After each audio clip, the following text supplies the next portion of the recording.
क्या मून कराएगी झनक और ऋषि की शादी? जी हाँ दोस्तों, हम बात करें स्टार प्लस के शो झनक की। तो दोस्तों सीरियल झनक में आप देखने वाले हैं कि मून की और ऋषि की शादी टूटने वाली है। इन दोनों की शादी नहीं होगी क्योंकि सच्चाई आ चुकी है मून के सामने कि फूल से जो है यहाँ पर ऋषि की शादी हो चुकी है। आप देखने वाले हैं कि मून झनक को अपने कमरे में बुलाती है। यहाँ पर वो उसे दुल्हन की तरह तैयार कर मंडप तक ले आएगी, जिसके बाद सब लोग काफी शॉक्ड भी हो जाएंगे क्योंकि दुल्हन के रूप में तो मून को बन के आना था, लेकिन मून जो है वह नॉर्मल कपड़े पहनकर आ जाती है और ऋषि का भांडा फोड़ती है कि तुम्हारी हिम्मत कैसे हुई मुझे धोखा देने की। जब सच्चाई बताने का वक्त था तब तुमने मुझसे सारी सच्चाई छुपाई। मुझे बस एक कारण जानना है कि तुम दोनों की शादी क्यों कराई गई थी, क्यों जबरदस्ती तुम लोगों की शादी हुई, ऐसा क्या हुआ था तुम दोनों के बीच में।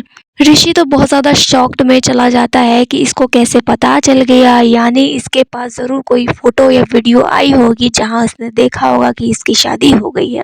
यहाँ पे ऋषि बहुत समझाने की कोशिश कर रहा है मून को, लेकिन मून बिल्कुल ठान चुकी है कि मैं अब ये शादी नहीं करूंगी।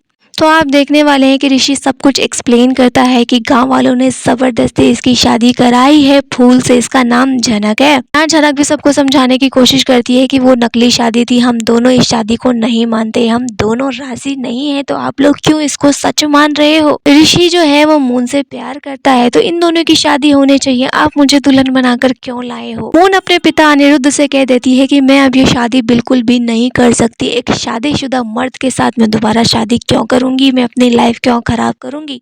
और मुझे तो सबसे बड़ी हैरानी ये हो रही है कि अगर इसकी शादी फूल से हो भी गई थी तो वो उसे अपने इस घर में पत्नी बनाकर नहीं लाया, उसे इस घर में नौकरानी बनाकर लाया। शर्म आनी चाहिए, यानी वो खूब लताड़ लगाने वाली है ऋषि को। और साथ ही आप देखेंगे कि वो अपने पिता अनिरुद्ध से रिक्वेस्ट करती है कि इन दोनों की शादी पूरे रीति रिवाज से करवा दीजिए, क्योंकि मंडप तो तैयार ही है और ये ऑलरेडी इसकी पत्नी है, तो सबके सामने एक बार फिर से इनके फेरे करा दीजिए। लेकिन झनक की शादी करने से मना कर देती है। लेकिन दोस्तों यहाँ मना करे या जो भी हो, इनकी शादी तो हो चुकी है और पूरे घर वालों को ये सच्चाई माननी पड़ेगी। साथ ही ऋषि जो है झनक को वापस उसके गांव भेजना चाहता था, पर अब वो ऐसा नहीं कर सकता क्योंकि झनक जो है वो बन चुकी है उसके घर की बहू। ये बात खुद ऐलान कर चुकी है अदिति, क्योंकि अब वो उससे शादी तो करेगी नहीं, यहाँ पर जो है झनक को ही बहू के रूप में स्वीकार करना पड़ेगा। और साथ ही आप देखेंगे कि अपकमिंग एपिसोड में पराशर भी मिलने के लिए आ रहा है अपनी बेटी से, तो उसके बाद और भी बवाल खड़ा होने वाला है। तो दोस्तों आने वाले एपिसोड के लिए आप कितने ज़्यादा एक्साइटेड हैं आप हमें कमेंट में बताइए। वीडियो अच्छा लगे तो इसे लाइक कीजिए, सब्सक्राइब कीजिए फॉर मोर अपडेट। धन्यवाद।